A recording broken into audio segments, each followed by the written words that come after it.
AI ఇప్పుడు doctors కూడా replace చేస్తుందా? ఒకవేళ నిజంగానే ఫ్యూచర్లో ఏఐ డాక్టర్స్ వచ్చేస్తే మన పరిస్థితి ఏంటి?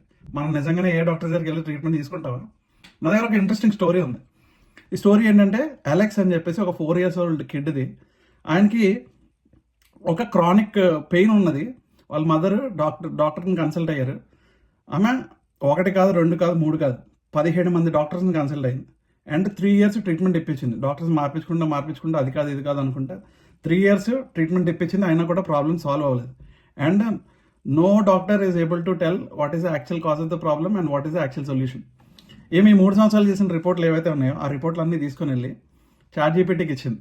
చాట్‌జీపీటీకి ఇచ్చి ఇది పరిస్థితి అని అంటే, ChatGPT actually త్రోడ్ a new perspective. ఈ 17 మంది డాక్టర్లలో ఎవరు చెప్పలేనిది చాట్‌జీపీటీ టోల్డ్.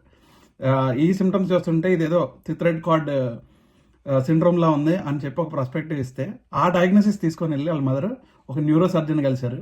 కలిసిన తర్వాత అప్పుడు ఆయన కన్ఫర్మ్ చేశాడు, yes this is the thyroid card syndrome only అని చెప్పి ఆయనకి ట్రీట్మెంట్ ఇచ్చి now they are happily for ever. ఇలాంటి ఆర్టిఫిషియల్ ఇంటెలిజెన్స్ని యూజ్ చేస్తే మన doctors they will be able to decode more complex medical issues very easily. So AI is a very helpful tool in healthcare too. And do you think AI will replace doctors as well?